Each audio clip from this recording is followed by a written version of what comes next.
د مهمو خبرونو سرټکي. پر ننګرهار او پکتیکا د پاکستان د تېرې شپې بریدونو ته ګڼ غبرګونونه.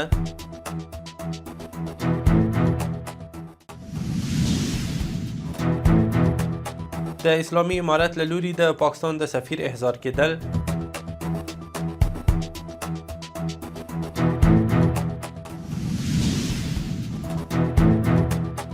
د بهرنیو چارو له وزیر سره د ازبکستان د بهرنیو چارو د وزیر ټلیفوني خبرې.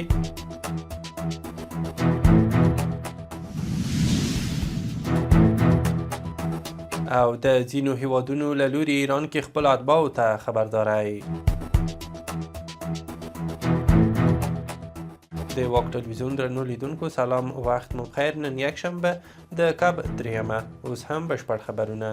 ذبیح الله مجاهد پر خپل ایکس پاڼه لیکلي چې پاکستاني خاصې نظامي حلقې یو ځل بیا پر افغان خاوره تجاوز کړی دی.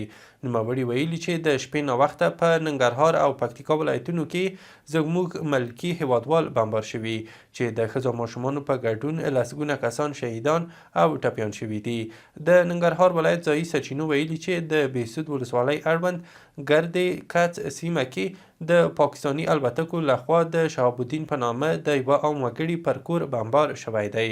د ځایي سرچینو د معلوماتو له مخې په دې برید کې ګڼ شمېر کسان شهیدان شوي. افغانستان ملي دفاع وزارت وایي پاکستاني جیټ الوتکو په پکتیکا کې یوه مدرسه او په ننګرهار کې استوګنیز کور په نښه کړی دی چې د بهسود ولسوالۍ په ګردې کڅ کلي کې د یوې کورنۍ 18 غړي شهیدان شوي او 15 تنه ټپیان دي. د دفاع وزارت مرستیال بیان صدیق الله نصرت وایي چې دغه بریدونه د ملي حریم نقض او جنایت او نړیوالو قوانینو د ګاونډیتوب اصولو او اسلامي ارزښتونو ښکاره سرغړونه ده. نوموړی وایي د پاکستان پوځي رژیم ته به په مناسب وخت کې مناسب او حساب شوی ځواب ورکړل شي. د اسلامي امارت د بهرنیو چارو وزارت د پاکستان د پوځي رژیم د تېرې شپې بریدونو په غبرګون کې کابل کې د دغه هیواد سفیر احضار کړی او اعتراضي یادداشت یې ورته سپارلی دی. د یاد وزارت په خبرپاڼه کې راغلي چې افغان لوري پر پاکستان ټینګار کړی چې د افغانستان له هوایي حریم څخه ساتنه د اسلامي امارت شرعي مسؤلیت دی او د هر ډول سرغړونې پایله به د مقابل لوري پر غاړه وي. د پاکستان پوځي رژیم تېره شپه د ننګرهار بهسود ولسوالۍ کې د یوه ملکي وګړي کور په نښه کړی و چې د معلوماتو له مخې د ښځو ماشومانو په ګډون پکې 18 کسان شهیدان شوي دي. په شهیدانو کې 1 کلن او 3 کلن ماشومان هم شامل دي. د ننګرهار سیمه ییزو مسؤلانو د دغه ولایت بهسود ولسوالۍ کې هغو کورنیو ته ورغلي چې تېره شپه پرې پاکستاني پوځ هوایي برید کړی دی. د ننګرهار ولایت مقام څخه په خپره شوې خبرپاڼه کې راغلي چې هلته د ژغورنې ټیمونو ته لارښوونه شوې چې زیانمنو کورنیو ته بیړنۍ مرستې ورسوي.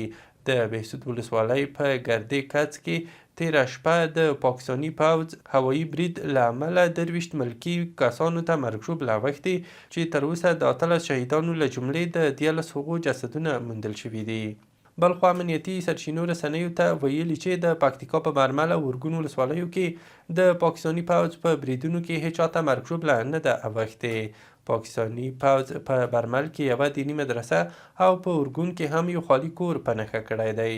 پاکستان کې د افغانستان اسلامي امارت پخواني سفیر عبدالسلام ضعیف وایي چې پر ننګرهار او پکتیکا د پاکستاني پوځ رژیم بریدونه د هیواد پر حریم تیری او یو ناروا او بزدلانه عمل دی. عبدالسلام ضعیف ویلي پاکستان له خپل مسؤلیت تښتي او د خپلو کورنیو ناکامیو د پټولو لپاره بېګناه خلک په نښه کوي. د هیواد پخواني ولسمشر حامد کرزي پر ننګرهار او پکتیکا د پاکستان د تېرې شپې هوایي بریدونه په کلکو ټکو غندلي او هغه یې د افغانستان پر حاکمیت ښکاره سرغړونه بللې ده. کرزي د دغو بریدونو له امله د شهیدانو له کورنیو سره خپله خواخوږي څرګنده کړې. هغوی ته یې د ډاډګیرنې مراتب وړاندې کړي او ټپیانو ته یې د بیړنۍ روغتیا هیله کړې ده. حامد کرزي د پاکستان پر حکومت غږ کړی چې د افغانستان پر وړاندې خپل سیاست ته تغییر ورکړي او د افراطیت پالنې او تاوتریخوالي پر ځای د دواړو هیوادونو ترمنځ د ورورګلوۍ او حسنه او متمدنه لاره خپله کړي. د بشري حقوقو نړیوال بنسټ ننګرهار کې پر ملکي وګړو د پاکستاني پوځي رژیم د هوایي بریدونو په تړاو اندېښنه څرګنده کړې. په دغه برید کې د ښځو او ماشومانو په ګډون د یوې کورنۍ 19 غړي شهیدان شوي دي.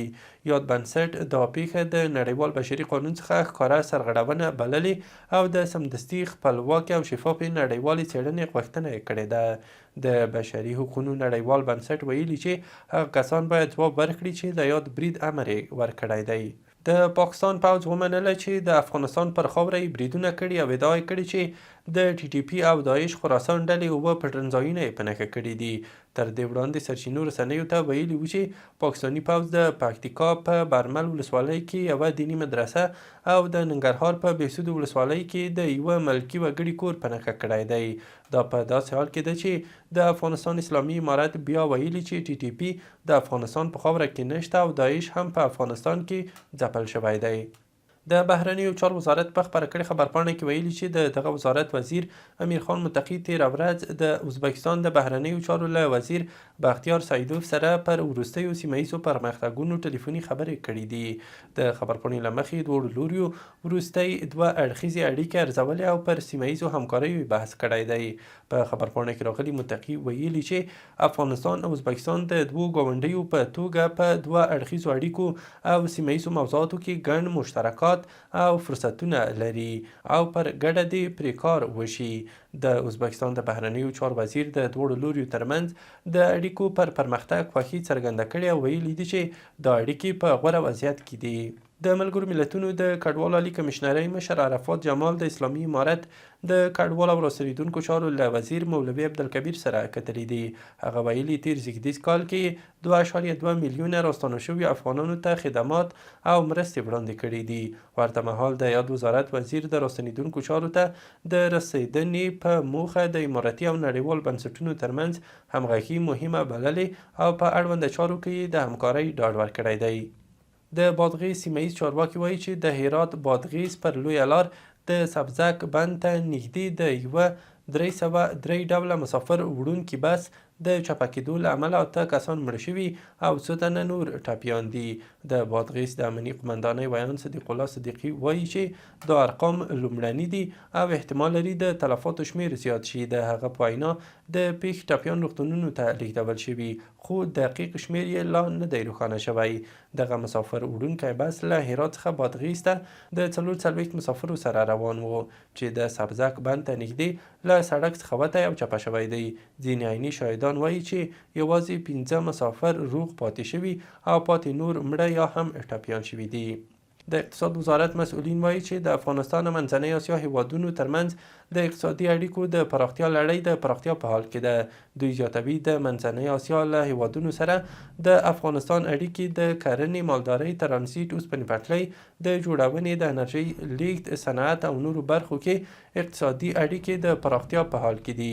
د خصوصي سکتور غړي هم وایي چې هیواد کې د اسلامي امارت له واکمنۍ راهیسې د منځنۍ اسیا له هیوادونو سره د افغانستان اقتصادي اړیکې پراخې شوې خو دوی د دې لړۍ د عملیاتي کېدو غوښتونکي دي. له هیواده بهر دا چې د سربیا د بهرنیو چارو وزارت په یوه لیکلي بیان کې ویلي چې د امنیتي وضعیت د خرابېدو له امله د سربیا جمهوریت اتباعو ته توصیه کیږي چې ایران ته سفر ونه کړي. په بیان کې راغلي ټولو هغو کسانو ته چې په ایران کې دې سپارښتنه کیږي چې ژر تر ژره له هغه هیواده ووځي. سربیا مخکې هم له خپلو اتباعو څخه د جنورۍ په نیمایي کې له ایران د وتلو غوښتنه کړې وه.